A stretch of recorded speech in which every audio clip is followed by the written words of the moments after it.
BC హక్కుల సాధన కోసం round table సమావేశం నిర్వహించారు. ప్రస్తుతం ఎమ్మెల్సీ కవిత మాట్లాడుతున్నారు. లైవ్ లో చూద్దాం. రిజర్వేషన్ ఇస్తామని కమిట్మెంట్ ఇచ్చి వచ్చినటువంటి ప్రభుత్వం కాబట్టి ఆ 42% రిజర్వేషన్ కోసం పోరాడడానికి నల్గొండ జిల్లా బీసీ బిడ్డలందరం కూడా బీసీ బిడ్డలకు అండగా మిగతా వాళ్ళందరం కూడా, ఎందుకంటే సమస్య నాదైతే నేను ఒక్కదాన్ని కొట్లాడితే పోదు, సమస్య నాదైతే మీరంతా కలిసినప్పుడే సమస్య పరిష్కారం అవుతుంది.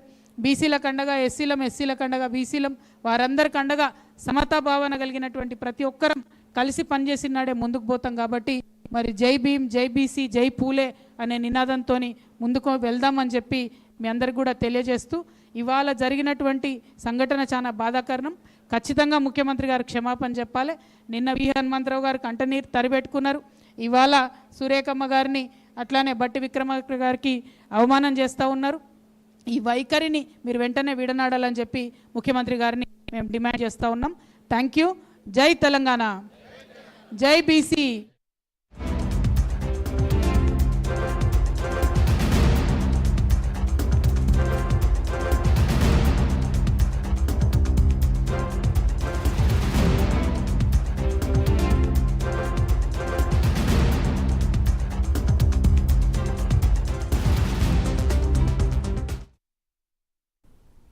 చంద్రబాబు